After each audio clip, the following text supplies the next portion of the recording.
com alegria e satisfação que cumprimentamos os nossos amigos e irmãos do portal Escola Dominical com a gloriosa paz de nosso Senhor e Salvador Jesus Cristo. Estamos dando início a mais uma pré-aula, esta ferramenta que o portal Escola Dominical disponibiliza no início da semana para que o irmão possa melhor preparar a sua aula da Escola Bíblica Dominical. Desta feita, nós estamos fazendo um apêndice ao trimestre.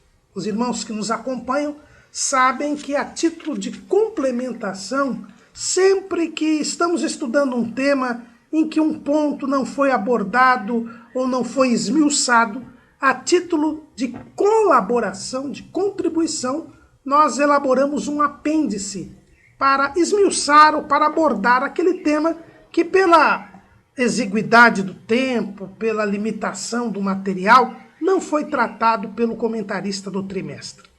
Neste quarto trimestre de 2019, nós estamos estudando o tema O Governo Divino em Mãos Humanas, liderança do povo de Deus, em 1º e 2º Samuel. Então nós estamos estudando os livros de 1º e 2º Samuel. São 2 livros extensos, e não há possibilidade mesmo de cuidarmos de todos os assuntos que neles se encontram. Mas houve um ponto que não foi abordado em nenhuma lição especificamente e que é um ponto que merece um esmiuçamento, porque é sempre um fator, é sempre um elemento no livro de 1º Samuel que causa polêmica, que causa discussão. É o episódio da consulta de Saul a uma feiticeira, que se encontra no capítulo 28 do 1º livro de Samuel. Então, por isso, como o assunto não foi abordado no trimestre, nas lições, como há uma menção de uma citação no livro de apoio que já causou alguma perplexidade em alguns irmãos que vieram nos contatar, nós entendemos que se trata de um assunto que deva ser abordado.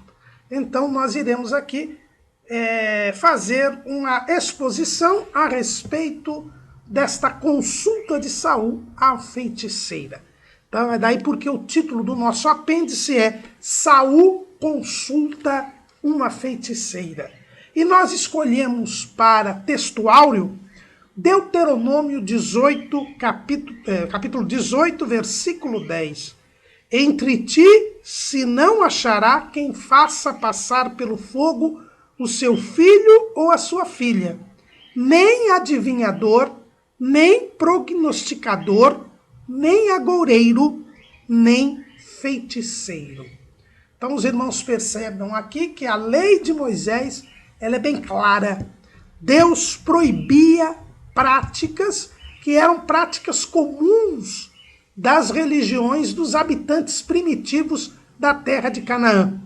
A prática da passagem do sacrifício de filhos no culto ao deus Moloque, a prática da adivinhação, a prática da prognosticação, que é a predição, a prática do agoureiro, daquele que fica lançando maldições, lançando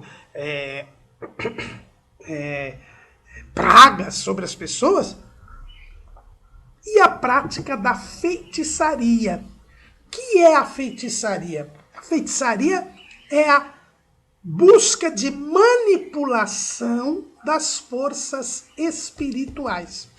O feiticeiro é alguém que diz ter poderes para manipular forças espirituais de forma a conseguir resultados, de forma a conseguir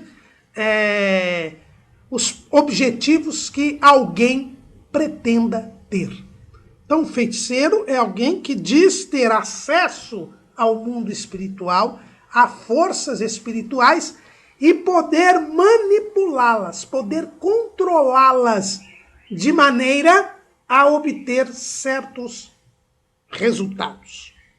Logicamente, nós já vemos aqui que o feiticeiro é alguém que se coloca no lugar de Deus.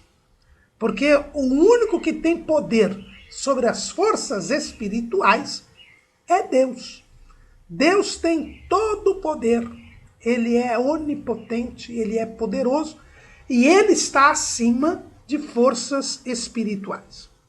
E quando nós falamos em forças espirituais, nós já estamos falando de forças malignas.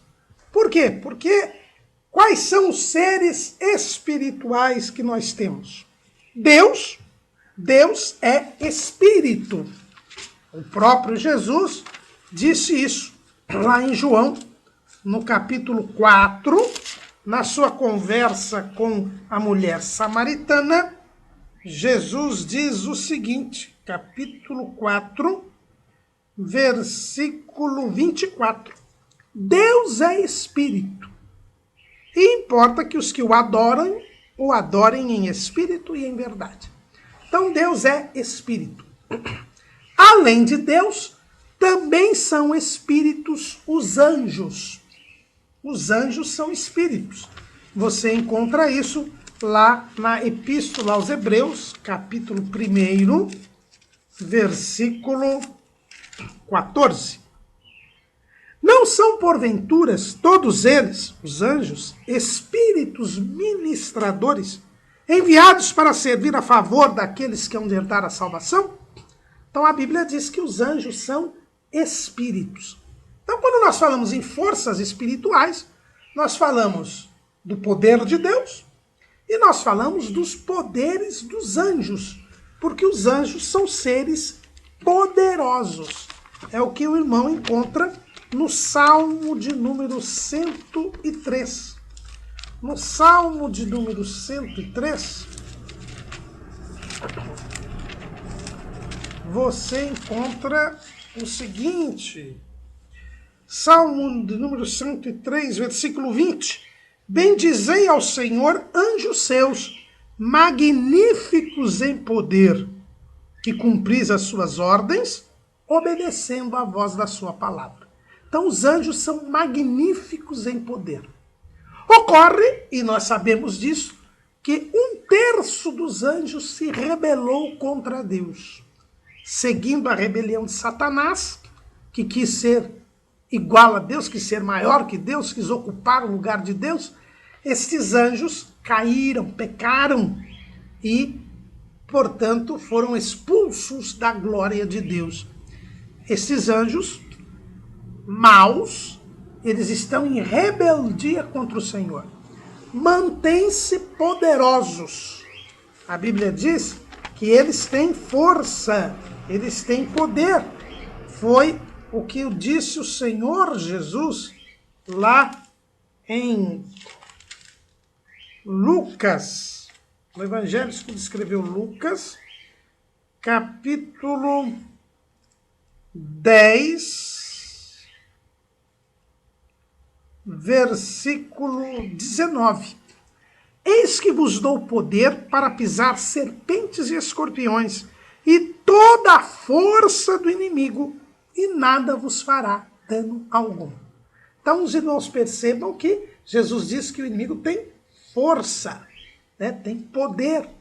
Ele mantém a sua condição angelical, mas está em rebeldia contra Deus. Então quando alguém diz que pode manipular forças espirituais para obter propósitos, objetivos, para alcançar resultados, esta pessoa inevitavelmente está dizendo que tem acesso às forças espirituais malignas. Por quê? Porque Deus é espírito e ninguém pode controlar Deus. Portanto, a força de Deus, o poder de Deus é impossível de ser manipulado.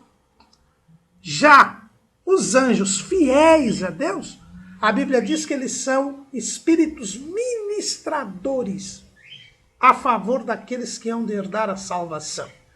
Eles obedecem e cumprem as ordens de Deus. Então, logicamente, só atuam sob ordem de Deus. E se eu não posso manipular a Deus, também não posso manipular os anjos bons, porque eles só atuam sob ordem de Deus. Sobram, portanto, apenas as forças espirituais da maldade, que atuam não independentemente de Deus, porque Deus tem controle sobre tudo. Nada é feito sem o controle de Deus. Mas eles procuram sempre prejudicar o ser humano, eles procuram sempre interferir na vida do ser humano, até porque o homem no pecado está escravizado pelo diabo. Jesus mesmo fala a respeito desta condição humana debaixo do maligno. Lá no Evangelho segundo escreveu João, capítulo 8, versículo 41, Jesus disse: vós fazeis as obras do vosso pai. Disseram-lhe, pois, nós não somos nascidos de prostituição, temos um pai que é Deus. Disse-lhes, pois, Jesus: se Deus fosse o vosso pai, certamente me amaríeis, pois que eu saí e vim de Deus. Não vim de mim mesmo, mas ele me enviou. Porque não entendeis a minha linguagem, por não poderes ouvir a minha palavra. Vós tendes por pai o diabo, e quereis satisfazer os desejos de vosso pai. Ele foi homicida desde o princípio e não se firmou na verdade, porque não há verdade nele. Quando ele profere mentira, fala do que lhe é próprio, porque é mentiroso e pai da mentira. Então Jesus disse, vocês fazem a obra do vosso pai. O diabo domina sobre o homem no pecado.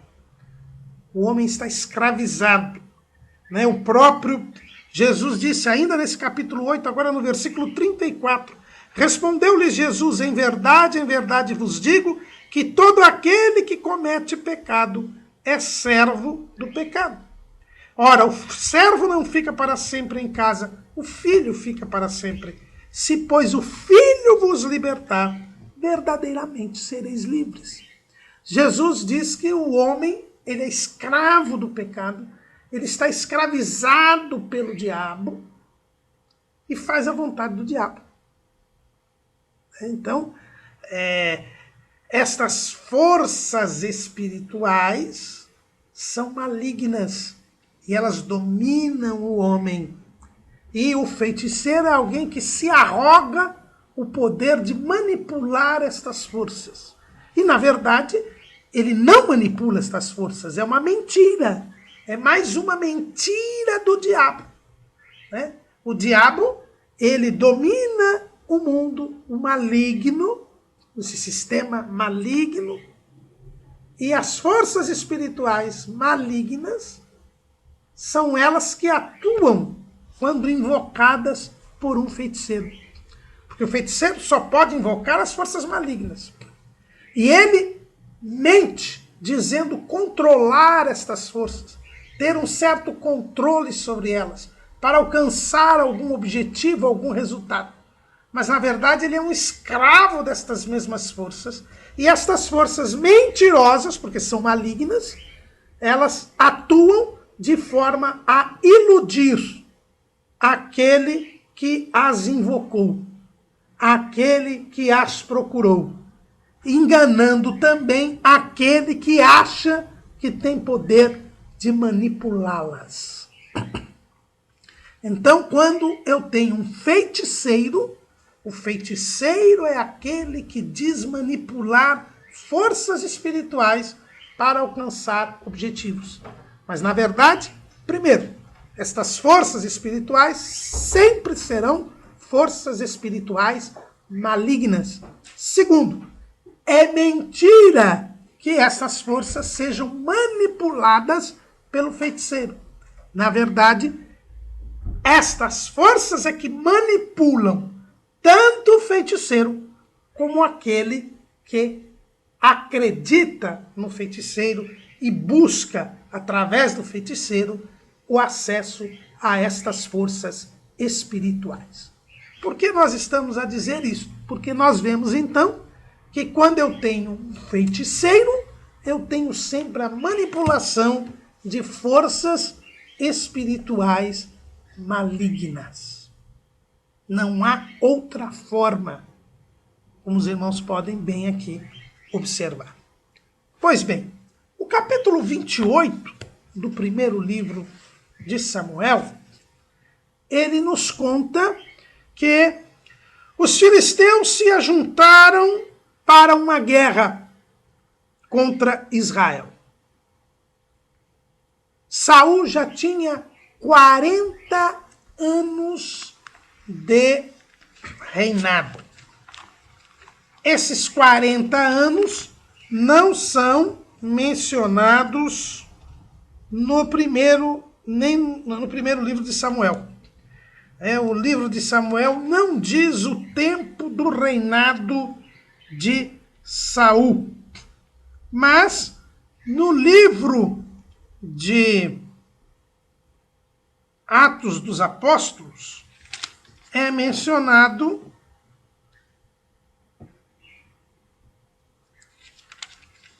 que Saul teve 40 anos de reinado. É o que você encontra lá em Atos, capítulo 13, versículo 21. E depois pediram um rei, e Deus lhes deu por 40 anos a Saul, filho de Quis, varão da tribo de Benjamim. Então aqui na Bíblia, nós vemos que Saul teve um reinado de 40 anos. É um discurso de Paulo na sinagoga de Antioquia de Pisídia. Flávio Josefo, o grande historiador judeu, diz que Saul reinou por 20 anos. Mas entre a Bíblia e Flávio Josefo, nós devemos ficar com a Bíblia Sagrada. Então Saul já tinha 40 anos de reinado e os filisteus se reúnem para fazer uma guerra contra Israel. Só o fato de os filisteus estarem guerreando com os israelitas, isto mostra o fracasso de Saul. E é importante, depois que nós vimos aqui o que são as forças espirituais que são buscadas, invocadas por um feiticeiro, é importante nós vermos qual era o estado espiritual de Saul. Porque senão nós não vamos entender este contexto da consulta de Saul à feiticeira. Saul estava no 40º ano do seu reinado. E os filisteus se reúnem para lutar contra Israel. Isto demonstra o fracasso de Saul. Porque quando Saul foi escolhido por Deus, e nós já vimos numa lição deste trimestre que a escolha de Saul foi feita por Deus, não pelo povo, como dizem por aí. Foi Deus quem escolheu. Lá em 1 Samuel capítulo 9, os irmãos percebam bem o que se diz aqui. Capítulo 9, versículo 15. Porque o Senhor o revelara aos ouvidos de Samuel um dia antes que Saul viesse, dizendo: amanhã, a estas horas, te enviarei um homem da terra de Benjamim, o qual ungirás por capitão sobre o meu povo de Israel. E ele livrará o meu povo da mão dos filisteus, porque tenho olhado para o meu povo, porque o clamor chegou a mim. Os irmãos vejam que o objetivo de Deus para Saul era que ele livrasse o povo da mão dos filisteus. Mas agora os filisteus se reúnem para atacar Israel. Isto era a prova de que depois de 40 anos de reinado, Saul tinha falhado, tinha fracassado no seu intento, no objetivo que Deus lhe havia dado. Ele tinha reinado 40 anos e os filisteus ainda perturbavam Israel. Israel ainda não estava livre dos filisteus. É verdade que desde os tempos de Samuel, os filisteus já não ocupavam cidades dos israelitas. Mas ainda Israel não estava liberto dos filisteus. E por que Israel não estava liberto dos filisteus?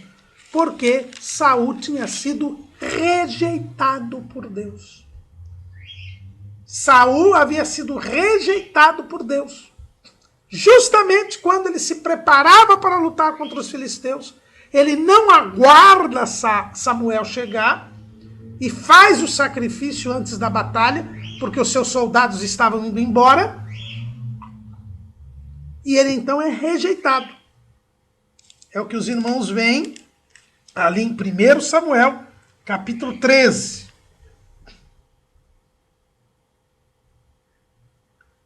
Versículo 8. E esperou 7 dias até o tempo que Samuel determinara.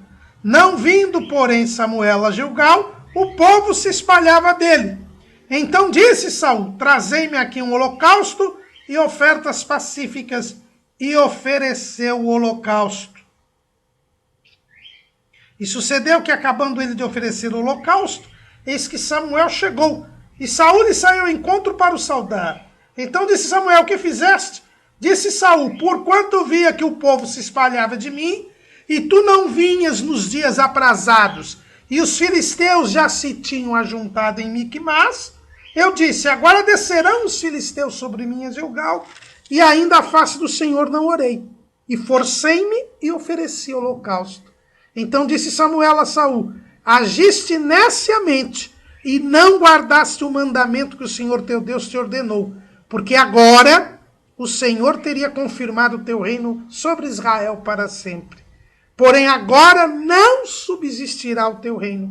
Já tem buscado o Senhor para si um homem segundo o seu coração, e já lhe tem ordenado o Senhor que seja chefe sobre o seu povo, porquanto não guardaste o que o Senhor te ordenou.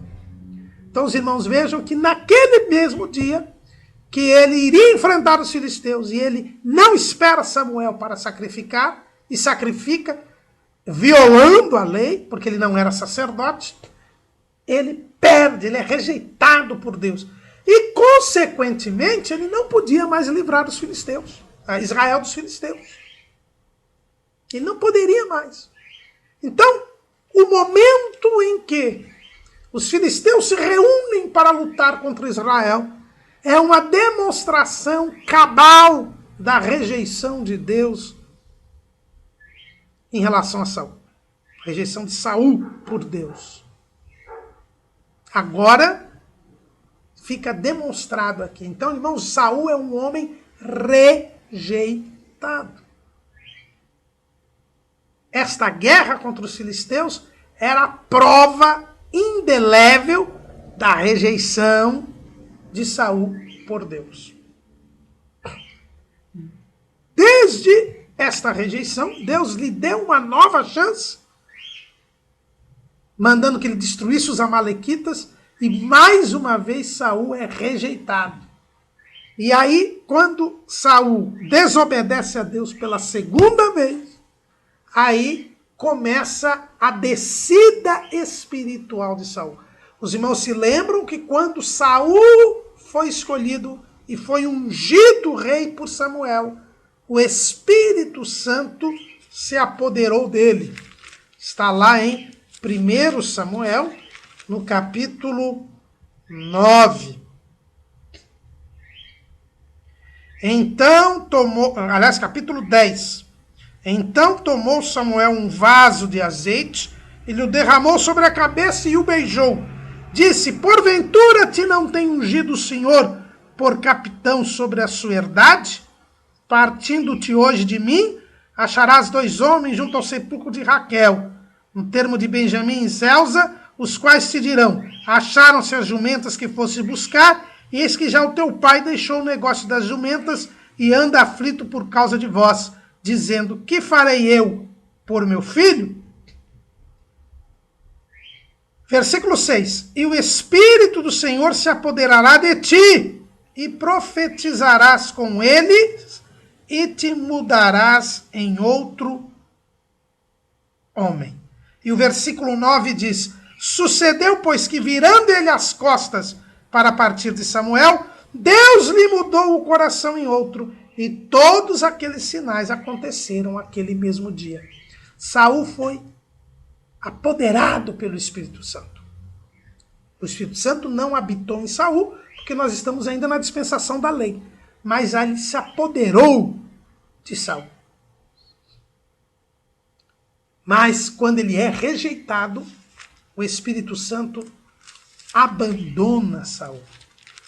É o que você encontra lá em 1 Samuel, capítulo 16. Versículo 13. Então Samuel tomou o vaso do azeite e ungiu no meio de seus irmãos. E desde aquele dia em diante, o Espírito do Senhor se apoderou de Davi. Então Samuel se levantou e se tornou a Ramá. E o Espírito do Senhor se retirou de Saul, e o assombrava um espírito mau da parte do Senhor. Então, quando Davi é ungido, o Espírito Santo se apodera de Davi e abandona Saul. E além de abandonar Saul, agora um espírito maligno vem atormentar Saul. Então Saul, rejeitado por Deus, passa a ser atormentado por um espírito maligno.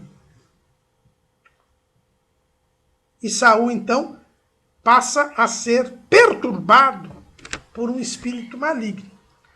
Nós vemos aqui em 16:15.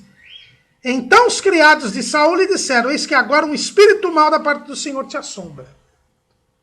No versículo 23 deste mesmo capítulo 16.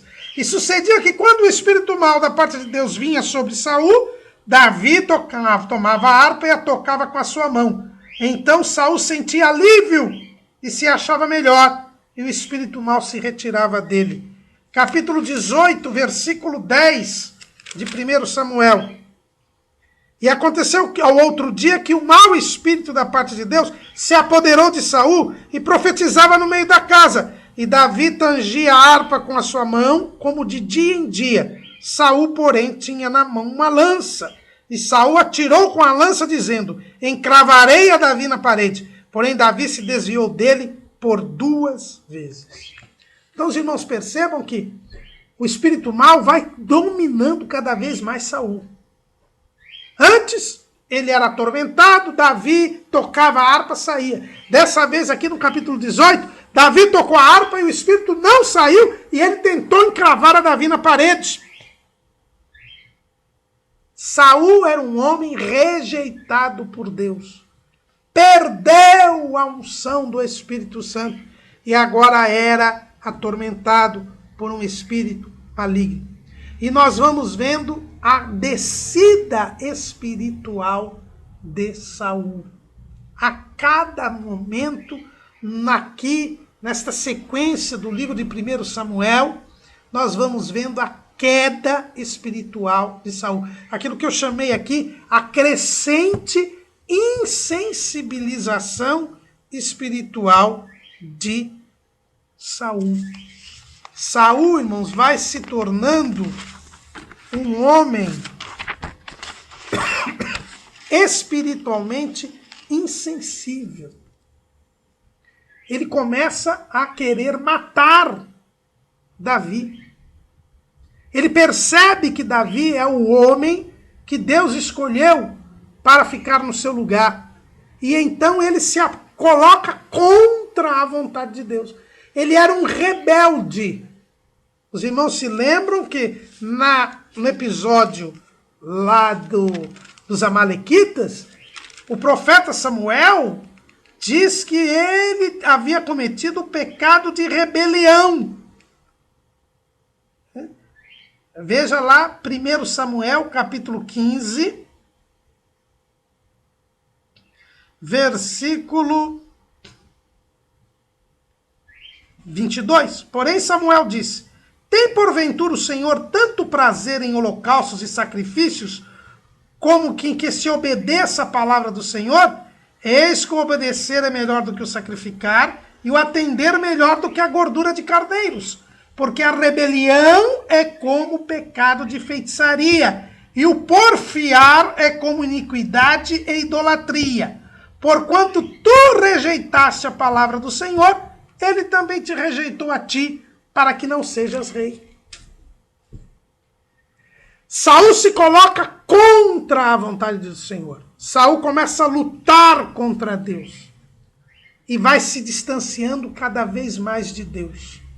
Ele tenta matar Davi. Quando Davi poupa a sua vida, ele mesmo com seus próprios lábios reconhece que Davi havia sido escolhido para reinar em seu lugar, mas continua perseguindo Davi. Davi poupa pela segunda vez a vida de Saul. E Saul pede a Davi que prometa que não acabará com a sua descendência. Ele sabia que Davi estava escolhido para ficar em seu lugar, mas ele continuava lutando contra Deus, lutando contra Davi, tentando tirar a vida de Davi, a ponto de Davi, ao notar que ele estava obstinado em buscar a sua vida, Davi ter fugido para Gate, para trabalhar ali para o rei Aques, ter ido para morar entre os filisteus, porque sabia que Saul jamais desistiria de tentar matá-lo. Um homem estava decidido a contrariar a vontade de Deus. E quem assim age, irmãos, ele vai ficando com a mente cauterizada. Este é um problema. O distanciamento contínuo em relação a Deus leva até a apostasia. E é isso que o escritor aos Hebreus chama de pecado voluntário. Lá em Hebreus, capítulo 6, versículo 4, ele diz assim: porque é impossível que os que já uma vez foram iluminados e provaram o dom celestial e se fizeram participantes do Espírito Santo e provaram a boa palavra de Deus e as virtudes do século futuro e recaíram, sejam outra vez renovados para arrependimento. Pois assim, quanto a eles, de novo crucificam o Filho de Deus e o expõem ao vitupério. Porque a terra que embebe a chuva, que muitas vezes cai sobre ela e produz erva proveitosa para aqueles por quem é lavrada, recebe a bênção de Deus. Mas a que produz espinhos e abrolhos é reprovada, e perto está da maldição. O seu fim é ser queimada. Saul, e no capítulo 10, aqui de Hebreus,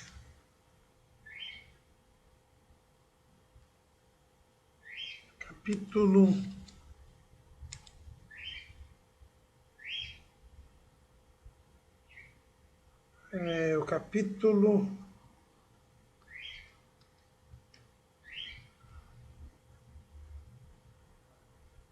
10, isso mesmo, versículo 26.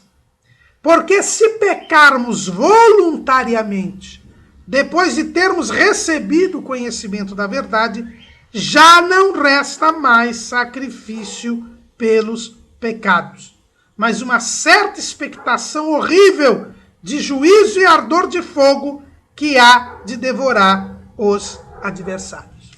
Esse é o pecado voluntário, ou seja, a pessoa conscientemente, de coração, resolve se contrapor a Deus, desafiar a Deus, se rebelar contra Deus.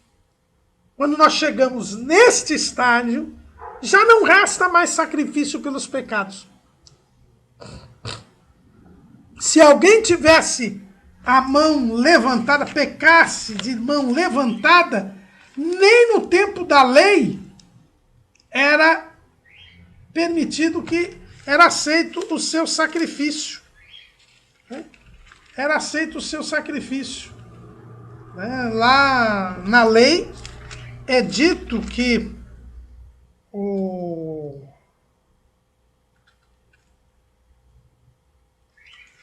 pecado, agora eu não vou lembrar o versículo aqui, Números.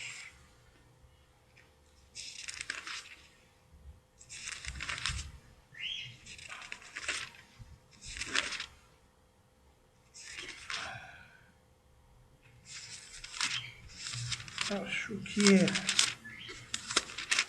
aqui em Números. Mas o texto diz que se alguém pecasse voluntariamente, a mão levantada é a expressão utilizada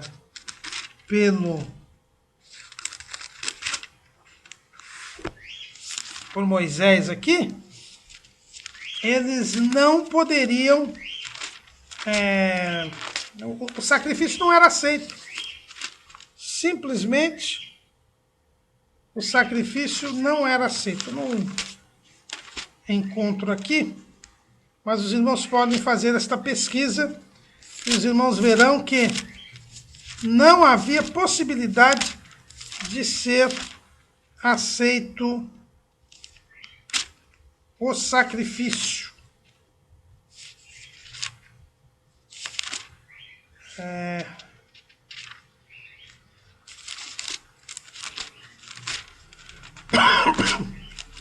Mas aqui a gente vê que foi o que aconteceu com Saul. Saul, ele não teve nenhum temor de Deus. Desobedecia ao Senhor continuadamente. E foi se distanciando, se distanciando. E agora, com 40 anos de reinado, os filisteus se juntam para guerrear contra Israel. Os filisteus haviam se ajuntado em Sunem, e Saul então ajuntou todo Israel em Gilboa. Mas quando Saul verificou o tamanho do exército dos filisteus, o texto diz que ele estremeceu muito o seu coração. Está lá em 1 Samuel 28:5. E vendo Saul o arraial dos filisteus, temeu e estremeceu muito o seu coração. Ele teve medo. E quem tem medo é porque não tem amor. Se você abrir a sua Bíblia lá na primeira carta de João, primeira carta de João, capítulo 4,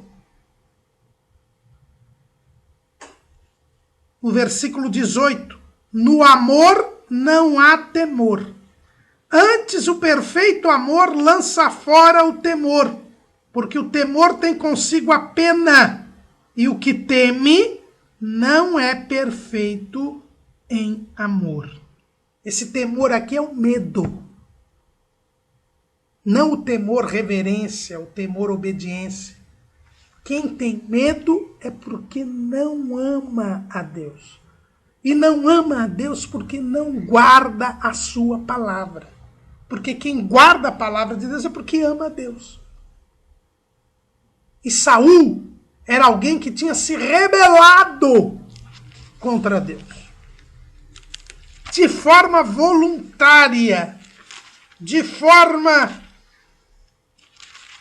descarada, aberta. E agora, quando ele vê o exército dos filisteus, ele tem medo. É mais uma demonstração de que ele estava rejeitado por Deus. Flávio Josefo, na sua obra Antiguidades Judaicas, ele fala deste medo. Olha o que ele diz lá no livro 6 das Antiguidades Judaicas, no capítulo 15. Saul, tendo sabido que os filisteus tinham avançado até Sunem, marchou contra eles com seu exército e acampou em frente deles, perto do monte de Gilboa. Mas quando viu que eles eram incomparavelmente mais fortes, sentiu sua coragem diminuir. Teve medo. Aí, diante do medo, Saul tenta consultar a Deus. O texto sagrado, ele diz o seguinte: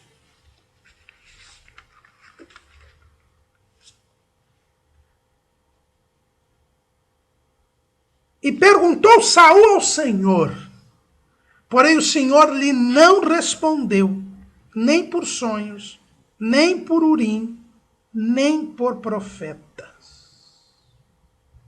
Deus se cala, porque Saul não tinha nenhuma comunhão com Deus.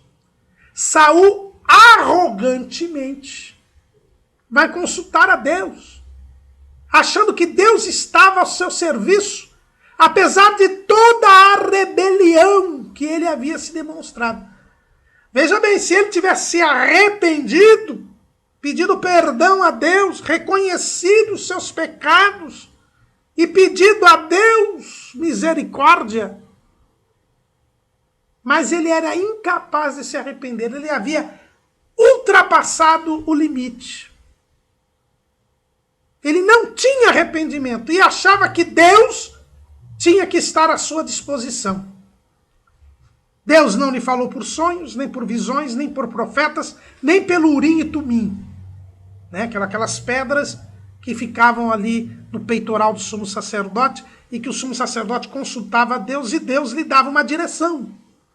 Deus se calou. Flávio Joséfo diz assim: rogou aos profetas que consultassem a Deus para saber qual seria o resultado dessa guerra. Deus não lhe respondeu. E esse silêncio duplicou-lhe o temor. Julgou-se abandonado por ele. Seu ânimo abateu-se. Ele viu que estava abandonado por Deus. Como diz o povo aí fora, caiu a ficha. Ele percebeu a sua situação espiritual. Vejam bem, irmãos, a situação espiritual de Saul era de que ele estava completamente rejeitado por Deus, incapaz de se arrepender, e por isso Deus não fala com ele. Era chegado o momento do fim do reinado de Saul. E o próprio Flávio Joséfo diz aqui: o próprio Saul considerou que estava abandonado por Deus. Essa é a situação de Saul. Alguém que estava, por pecado voluntário, definitivamente excluído da comunhão com Deus. Um estado raro de acontecer. É o estado da apostasia espiritual. É o estado da blasfêmia contra o Espírito Santo. Mas é o estado que se encontrava Saul.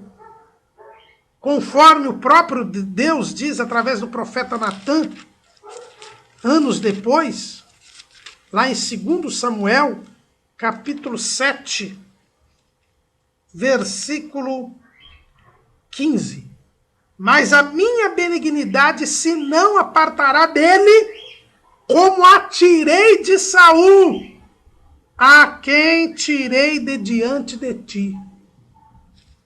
O profeta Natã, trazendo essa mensagem de Deus a Davi, revela aqui que Deus havia tirado a benignidade em relação a Saul. O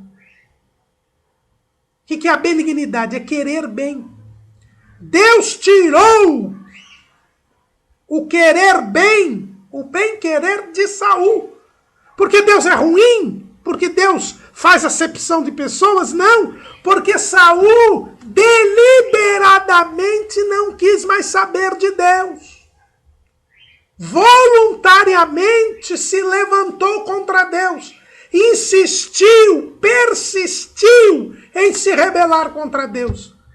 E a esta ação de Saul, Deus agora reage quando o exército dos filisteus está unido para lutar contra Israel. Deus mostra claramente a Saul que ele havia sido rejeitado, que ele havia fracassado espiritualmente. Deus se cala. E o medo de Saul redobra, diz Flávio Josefo. E então, Saul, na sua arrogância, ele não perdeu a arrogância, ele ficou com medo, mas ele não perdeu a arrogância. Ele então decide recorrer à magia, o que diz Flávio Josefo. E ele resolveu, nessa dificuldade, recorrer à magia. Veja, versículo 7 do capítulo 28. Então disse Saul aos seus criados: buscai-me uma mulher que tenha o espírito de feiticeira, para que vá a ela e a consulte. Saul ainda se achava no direito de tentar manipular as forças espirituais a seu favor. Se arrogava no direito de ser Deus, de ser igual a Deus. Já que Deus não fala comigo, eu vou recorrer à feitiçaria e vou ter a resposta, mesmo Deus não querendo. Os irmãos percebam que quem está no estado espiritual de apostasia, quem ultrapassou os limites do arrependimento, mesmo sabendo que Deus lhe está contrário, ele ainda acha que tem um jeito. Ele ainda acha que ele pode viver sem Deus. É crer na mentira de Satanás. Foi a mentira que Satanás contou ao primeiro casal. Vocês serão iguais a Deus. É a vida independente de Deus. Tomemos cuidado, irmãos. Há muitas pessoas que creem nesta mentira do diabo. Acham que podem viver sem Deus. Viver como se Deus não existisse.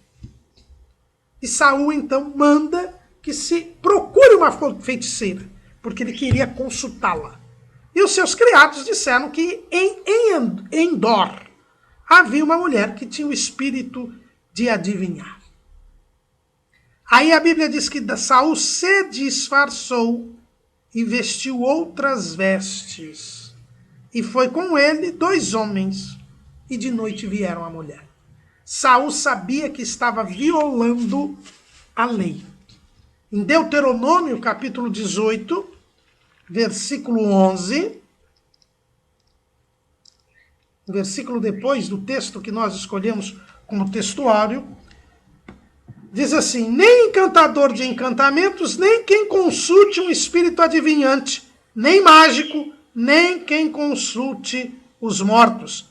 Pois todo aquele que faz tal coisa é abominação ao Senhor.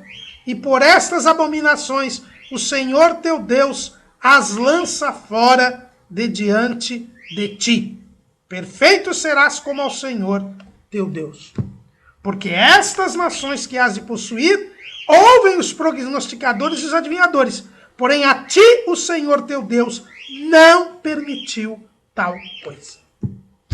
Saul, sendo rei de Israel, da propriedade peculiar dentre os povos, sendo líder do povo que tinha que ser submisso à lei de Deus, viola claramente a lei. E vai procurar um espírito de adivinhação, uma feiticeira. E Deus diz: vocês não podem fazer isso, não é permitido fazer isso. Mas ele está em rebeldia contra Deus. E mesmo abandonado por Deus, ciente disso, como diz Flávio Josefo, ele continua em pecado, continua rebelde e vai consultar uma feiticeira. E tanto ele sabia que era errado, que ele se disfarça. Ele veste outras vestes, ele não pode ser reconhecido. Ele sabe que como rei de Israel, ele não podia fazer aquilo, mas ele vai fazer. É alguém que não tem arrependimento, nem condições de se arrepender. E ele chega àquela mulher na localidade de Endor, e ele diz o seguinte: olha, eu quero que você me faça, peço-te que me adivinhes pelo espírito de feiticeira e me faça subir a quem eu te disser. Então a mulher lhe disse: eis aqui tu sabes o que Saul fez, como tem destruído da terra os adivinhos e os encantadores. Por que, pois, me armas um laço à minha vida para me fazer matar? Irmãos, veja como Deus é. Deus usa a própria feiticeira. Saul, não se sabe quando, pois só sabemos desta ordem de Saul aqui, ele mandou que se desterrassem, se expulsassem do país todos os prognosticadores, adivinhadores e os feiticeiros. Ele estava cumprindo a lei de Moisés. Não sabemos se ele fez isso durante o tempo em que ele ainda era fiel a Deus, ou se ele fez isso já desviado, querendo de alguma maneira agradar a Deus. Isto porque nós vamos ainda estudar à frente, nesse trimestre, né, que Saul, por exemplo, ele procurou exterminar os gibeonitas, contrariando a Deus, mas querendo demonstrar uma santarronice, né? Como Deus havia mandado matar todos os moradores da terra de Canaã, ele quis matar os gibeonitas para agradar a Deus. Mas depois que Deus tinha dito que não iria mais destruir aqueles que os israelitas haviam poupado. Então não sabemos em que época Saul deu esta ordem. Se ele quis agradar a Deus para tentar manipular Deus, ou se foi no tempo em que ele era fiel a Deus e por um verdadeiro zelo ele determinou isso. Mas ele é contraposto à sua própria ordem. A feiticeira é usada por Deus para falar para ele: olha, como é que você quer que eu exerça a função de feiticeira se Saul proibiu isso? Ela não sabia que ele era Saul. Mas o próprio Saul é confrontado com a sua própria lei. Mas Saul nem assim se arrepende. Ele era incapaz de se arrepender. Ao contrário, ele jurou à mulher que nada lhe aconteceria se ela atendesse ao seu pedido.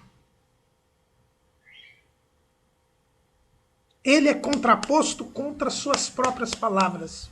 Ele é condenado por ele mesmo. Irmãos, isso é o que vai acontecer no juízo do trono branco, com aqueles que se desviaram da fé.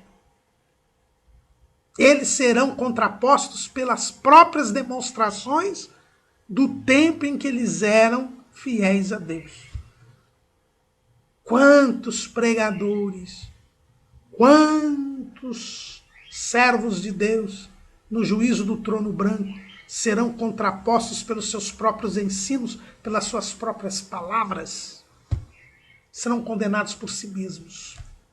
É por isso que Jesus diz que ele veio para salvar o mundo, não para condenar o mundo, porque para condenar o mundo já existe a palavra de Deus. As pessoas serão julgadas pela própria palavra de Deus, muitas vezes proferidas por elas mesmas.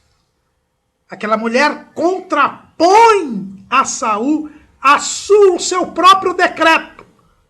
E Saul se mantém em rebelião contra Deus. Era alguém que não tinha capacidade nenhuma de se arrepender. Estava completamente perdido. Deus já havia apartado dele a sua benignidade. Então, Saul jura à mulher. Olha, o versículo 10 diz: então Saul lhe jurou pelo Senhor, dizendo: vive o Senhor, que nenhum mal te sobrevirá por isso. E então a mulher disse: a quem te farei subir? Veja bem, hoje em dia, nesses lugares em que se invocam espíritos, se diz que eles descem, né? Aqui sube, porque havia a ideia de que os mortos estavam no Sheol, né? No Sheol, que é a sepultura, né? No lugar baixo. Então a ideia cultural israelita é que os mortos ficavam num lugar inferior, num lugar abaixo. Então, se eles fossem chamados, eles deveriam subir até a terra. E então Saul pede que ela faça subir a Samuel. Mais uma vez, Saul tenta compensar a rejeição de Deus com um apoio de Samuel. Quando ele foi rejeitado,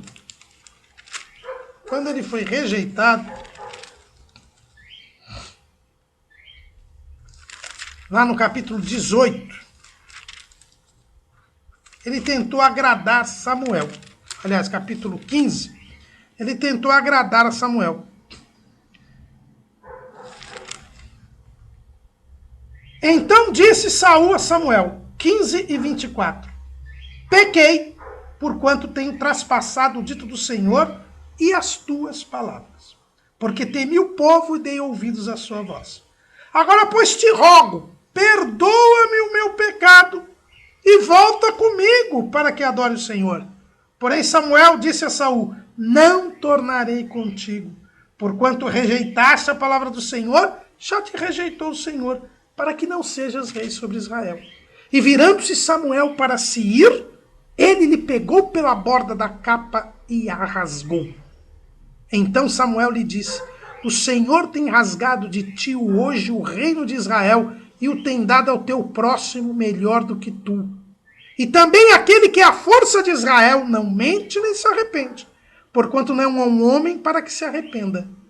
Disse ele então, pequei, honra-me, porém agora diante dos anciãos do meu povo e diante de Israel, e volta comigo para que adore o Senhor teu Deus.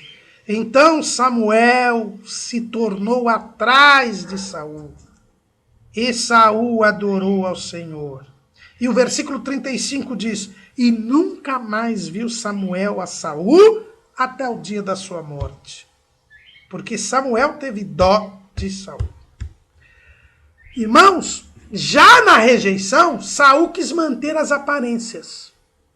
Quis que Samuel ficasse do lado dele, para que o povo achasse que Deus estava do lado de Saul. Então os irmãos vejam a arrogância de Saul. Saul disse, pequei, mas não se arrependeu. Confessou, mas não se arrependeu. Ele só queria as aparências. E então ele procurou agradar Samuel para que o povo achasse que ele ainda tinha Deus na vida. Ele achou que a presença de Samuel supriria a presença de Deus. E aqui, nesse momento, ele faz a mesma coisa. Ele quer que a mulher traga Samuel do mundo dos mortos, para que Samuel lhe diga o que fazer, já que Deus está em silêncio. Como se Samuel, primeiro, pudesse vir do mundo dos mortos. Segundo, como se Samuel pudesse desrespeitar a vontade de Deus. Terceiro, como se Samuel pudesse substituir Deus. Nós temos aqui um homem arrogante que acha que pode viver independentemente de Deus. Ele pediu para que a mulher chamasse Samuel. Aí vem o versículo 12. E aqui, irmãos, é esse versículo 12, um dos dois versículos que causa confusão. Vendo, pois, a mulher a Samuel, então muitas pessoas acham que realmente foi Samuel que veio. A mulher invocou e Samuel veio, porque o texto diz aqui, vendo, pois, a mulher a Samuel, gritou em alta voz. E a mulher falou a Saul, dizendo, por que me tens enganado? Pois tu és mesmo Saul. E o rei lhe disse, não temas, porém que eu que vês? Então a mulher disse a Saul, vejo deuses que sobem da terra. Então, irmãos, veja bem, esse Samuel que está aqui no versículo 12, não é o profeta Samuel. A própria mulher diz que ela viu deuses que subiam da terra. Deuses que subiam da terra. Para começar, a mais de um ser espiritual. Então veja bem, se fosse Samuel, teria vindo Samuel. Mas vieram mais de um. Porque a Bíblia diz, vejo deuses. A mulher não disse que via Samuel. Ela disse que via deuses. Flávio Joséfo diz que era uma sombra. Olha o que ele diz assim. A sombra perguntou-lhe por que o havia obrigado a voltar do outro mundo. Não é Samuel, irmãos. Por quê? Porque os mortos não se comunicam com os vivos. Não há como mortos se comunicar com os vivos. Isto é impossível. Se você abrir a sua Bíblia lá em 2 Samuel,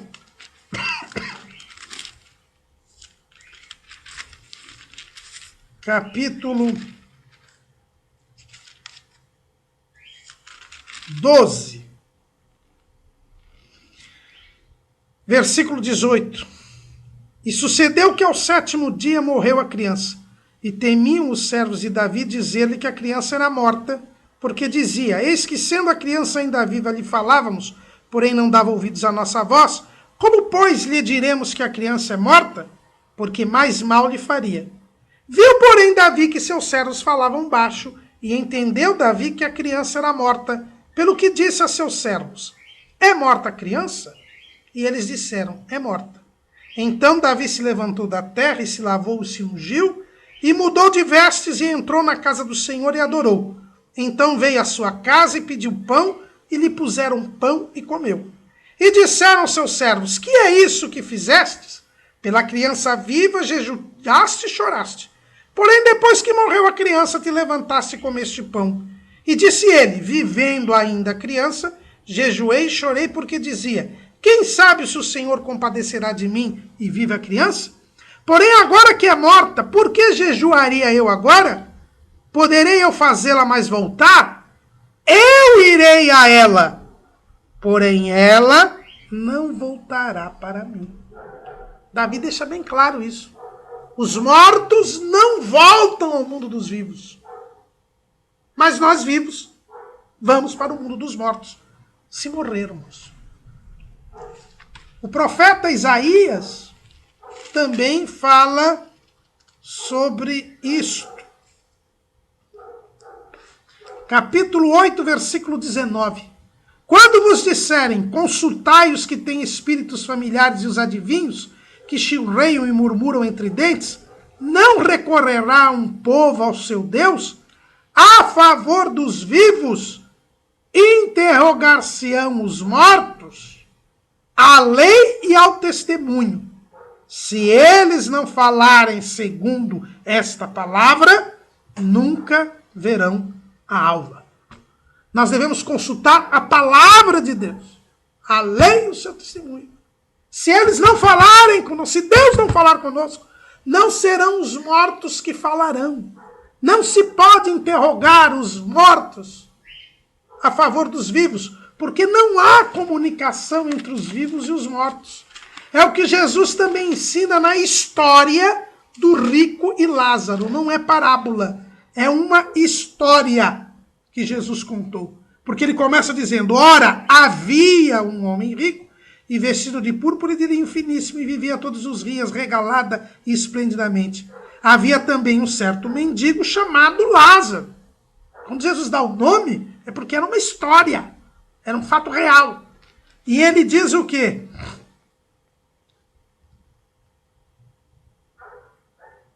No versículo 27 do capítulo 16 de Lucas. E disse-lhe ele, rogo-te, pois, ó Pai, que o mandes à casa de meu pai, pois tenho 5 irmãos, para que lhes dê testemunho, a fim de que não venham também para este lugar de tormento. Disse-lhe Abraão, eles têm Moisés e os profetas, ouçam-os. E disse ele, não, Abraão, meu pai, mas se algum dos mortos fosse ter com eles, arrepender-se-iam. Porém Abraão lhes disse, se não ouvem a Moisés e aos profetas, tampouco acreditarão, ainda que algum dos mortos ressuscite. Então Jesus deixa bem claro aqui que não há como um morto voltar para instruir os vivos. É impossível a comunicação entre os mortos e os vivos. Sobre a eternidade, sobre a obediência a Deus, existe a palavra de Deus. Se não ouvem a palavra de Deus, tampouco ouvirão os mortos. Por isso os mortos não podem vir para cá. A nossa declaração de fé, ela é bem clara a este respeito. Lá no capítulo 7, na página 81, no item 7, diz o seguinte: ensinamos que na morte física do ser humano, alma e espírito são separados do corpo, e que os cristãos que partiram desse mundo são chamados de espíritos dos justos aperfeiçoados, Hebreus 12, 23, e os demais de espíritos em prisão, 1 de Pedro 3, 19. Mas esses espíritos não ficam vagando no espaço e nem se comunicam com os vivos. E aí é citado Lucas 16, 27 a 29, que nós já lemos aqui. Rejeitamos a crença da comunicação dos mortos com os vivos e a doutrina da reencarnação. Aos homens está ordenado morrerem uma vez, vindo depois disso o juízo. Hebreus 9, 27. Porque se lembrou de que eram carne, um vento que passa e não volta. Salmos 78 e 39. Morte significa separação. E aí é mencionado Efésios 2 e 1. Na verdade vos digo que quem ouve a minha palavra e crê naquele que me enviou, tem a vida eterna e não entrará em condenação, mas passou da morte para a vida. João 5, 24. E vos vivificou, estando vós mortos em ofensas e pecados. Efésios 2 e 1. Não há comunicação entre vivos e mortos. A Bíblia deixa isto bem claro. Portanto, não é Samuel que está aqui. É alguém que assumiu a figura de Samuel. Um dos espíritos que apareceu para a mulher. Veja que Saul, ele não via nada.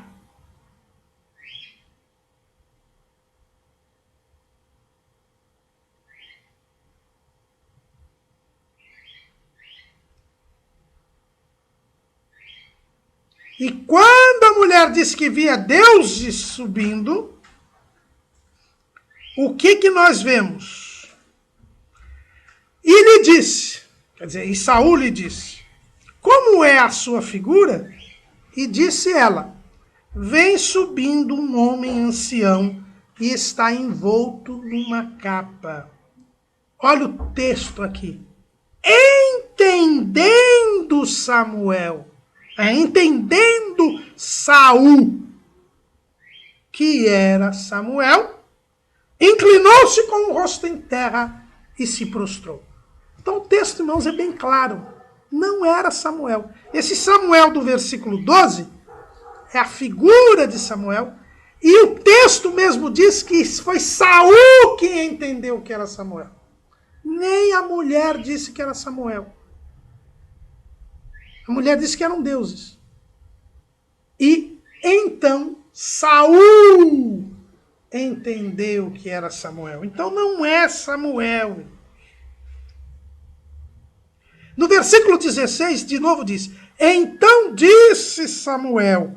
Esse Samuel é a figura de Samuel. É o espírito maligno que tomou a forma de Samuel. Porque eles são poderosos. Eles podem assumir a voz, a forma de Samuel. Ou do morto. Toda vez que um morto é invocado, não é o morto que aparece. Não é o morto que fala. É um demônio que se faz passar por morto. E nós temos algumas provas aqui que mostram que não se tratava de Samuel. Primeiro, Saul se prostrou com o rosto em terra.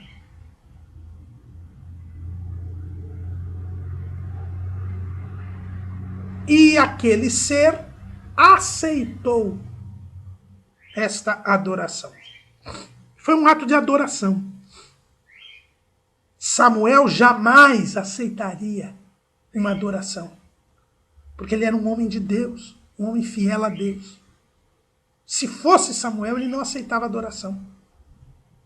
Pedro, quando Cornélio se ajoelhou, ele disse, não, levanta, só se pode adorar a Deus. Era um dos mandamentos, ao Senhor teu Deus adorarás e só a ele servirás.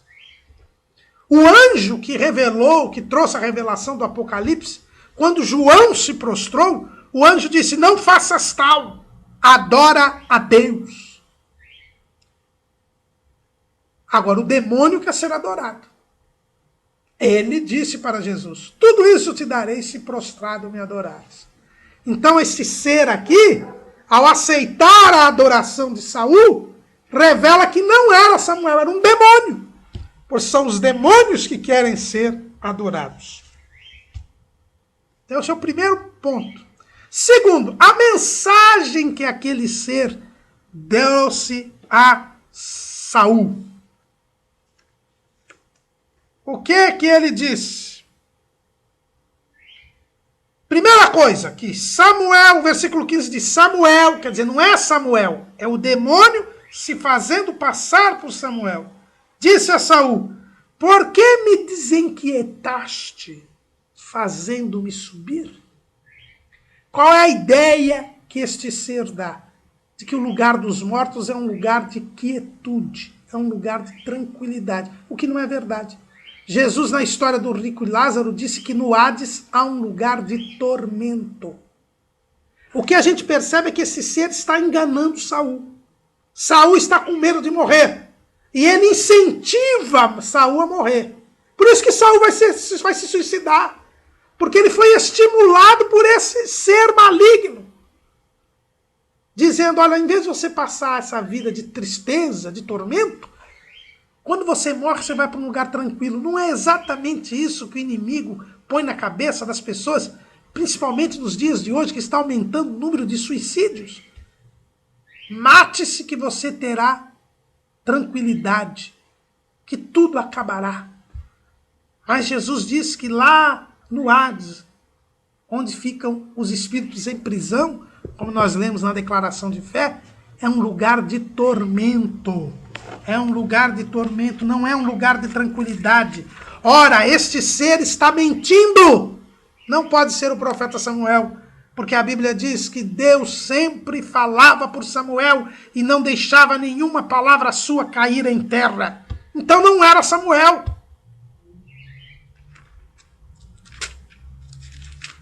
Os espíritos em prisão estão em lugar de tormento. Olha o que se diz lá em Lucas, capítulo 16, versículo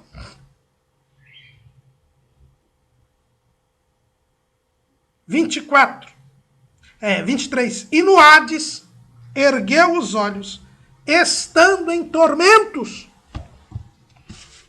Então, por que me desinquietaste? É uma mentira. Continuemos.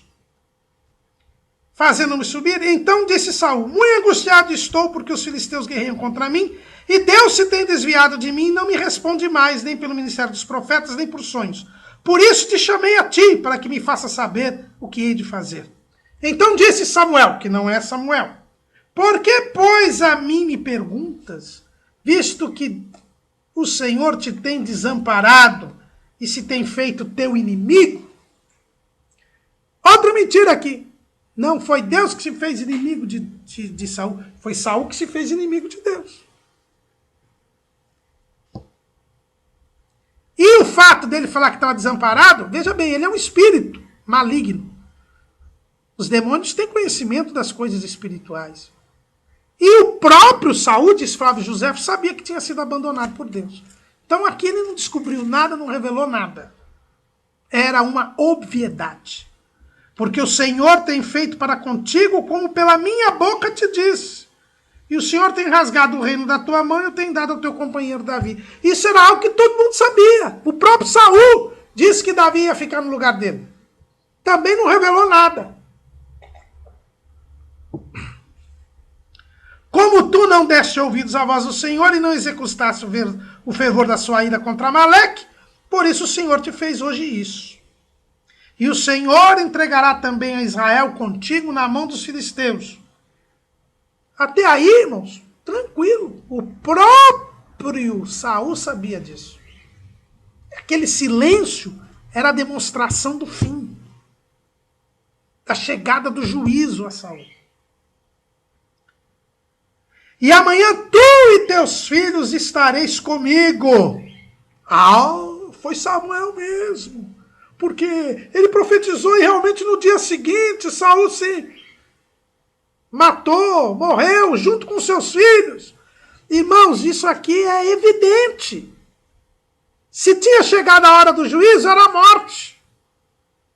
E Saul estava com seus filhos. E para Davi assumir o trono, os filhos tinham que morrer.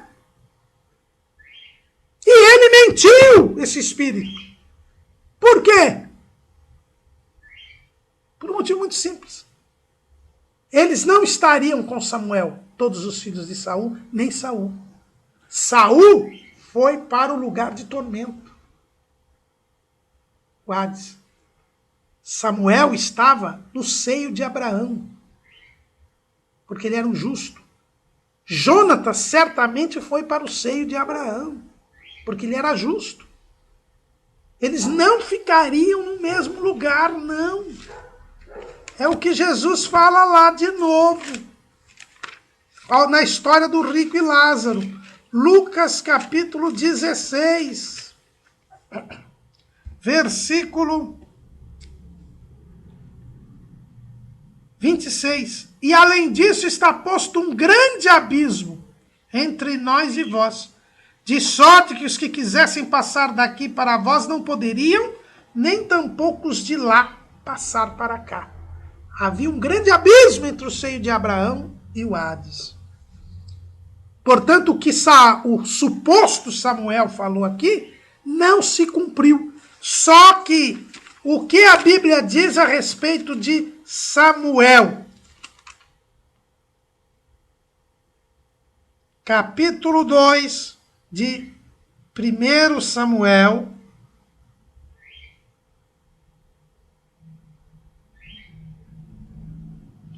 Capítulo 3, versículo 19. E crescia Samuel, e o Senhor era com ele, e nenhuma de todas as suas palavras deixou cair em terra. Isso aqui que Samuel está dizendo, suposto Samuel está dizendo, não aconteceu. Saul não foi para o mesmo lugar que estava Samuel. E o profeta Natã revelou isso. E não apartarei a minha benignidade como apartei de Saul. Deus diz que Saul se perdeu. Então Samuel não se perdeu. Era um homem de Deus. Então está provado mais uma vez que não é Samuel. É tranquilo isso. E ele diz aqui: e o arraial de Israel o Senhor entregará na mão dos filisteus. Uma obviedade, eu disse aqui, é um fato público e notório. O próprio Saul sabia que ia ser derrotado. E imediatamente Saul caiu estendido por terra e grandemente temeu por causa daquelas palavras de Samuel, que não é Samuel. E não houve força nele porque não tinha comido pão todo aquele dia e toda aquela noite. Um demônio veio falar com Saul, se fazendo passar por Samuel. A gente tem que entender bem isso, irmãos, porque algumas pessoas confundem. Porque como está escrito aqui Samuel, Samuel, as pessoas acham que foi realmente Samuel. E isso desde o tempo da antiguidade. Né? O livro apócrifo do Eclesiástico é um livro apócrifo que está na Bíblia Católica, mas não é um livro inspirado. Ele fala disso, ele diz que foi Samuel. Por isso que é um livro apócrifo, é um livro que contraria as Escrituras. Lá no capítulo 46 do livro de Eclesiástico, no versículo 20, diz assim: mesmo depois de sua morte, ele profetizou, predizendo ao rei o seu fim. Mesmo do sepulcro ele levantou a voz numa profecia para apagar a injustiça do povo. Isso é o que está escrito no livro do Eclesiástico 46 e 20. Esse livro é um livro apócrifo, porque foi escrito por um saduceu chamado Jesus ben Sira, e os saduceus são recriminados porque eles não creem na ressurreição, não creem em anjo, não creem em espírito, né? E ele coloca aqui que Samuel profetizou mesmo depois da morte. Não é Samuel. Não é Samuel. E aí, irmãos, no livro de apoio desse trimestre, o livro do pastor Osiel Gomes da Silva, ele faz uma citação, quer dizer, não é ele quem fala, ele faz uma citação de Roy Zuck, no seu livro Teologia do Antigo Testamento. Está na página 36 desse livro, ele diz assim: o ofício profético foi exercido, ele está falando do ofício profético de Samuel, e o Roy Zuck diz: o ofício profético foi exercido até mesmo depois da morte, quando Saul encontrou-se com ele, quer dizer, com Samuel, através da bruxa de Endor. Não podemos concordar com essa citação. Não é o pastor Osiel que diz, foi essa citação desse teólogo que está errada, porque ele se baseou nesse livro aqui, apócrifo de Eclesiástico. Samuel não veio do mundo dos mortos para falar com Saul. Por quê? Porque Saul já estava rejeitado por Deus. Não se arrependeu, estava além das condições de arrependimento. Deus tinha tirado a benignidade dele. Para que Samuel viria? Como Samuel poderia contrariar a Deus? Se Deus não queria falar com Saul, como é que mandaria um profeta para falar? Ainda mais que os mortos não se comunicam com os vivos. Os católicos romanos, até por causa do livro de Eclesiástico, eles dizem que foi uma exceção. Porque Deus ainda queria que Saul se arrependesse. Mas Saul não tinha nenhum arrependimento. Já estava além do arrependimento. A situação espiritual de Saul mostra que não tem cabimento você dizer isso. E Deus não iria transgredir à toa uma ordem, que é que os mortos não se comunicam com os vivos. A própria feiticeira não disse que era Samuel. Eram deuses, eram espíritos malignos. O escritor L.M. Ortiz, que é citado aqui numa nota do editor no livro História dos Hebreus do Flávio Josefo, ele escreveu um livro chamado Saul e a Feiticeira, e ele diz que o fato da mulher ter visto deuses mostra que eram vários espíritos malignos, o que retira a ideia de que Deus havia aberto uma exceção. Porque se ele tivesse aberto uma exceção, viria só Samuel. Não iam escapar outros espíritos. Na verdade, não foi Samuel. Foi um demônio que se fez passar por Samuel. E por que os católicos romanos defendem isso? Porque eles procuram, através desse episódio, querer justificar a intercessão dos santos, que são pessoas falecidas com quem você poderia pedir bênçãos através deles para Deus. Então, há um segundo objetivo aí dos romanistas. É tentar justificar a intercessão dos santos. Mas também os santos não se comunicam com os mortos, com os vivos. Eles não sabem o que está acontecendo aqui. O único que intercede por nós é Jesus, a quem podemos chegar diretamente, a quem temos acesso ao trono da graça, como diz o escritor aos Hebreus. Por isso não se deve invocar mortos.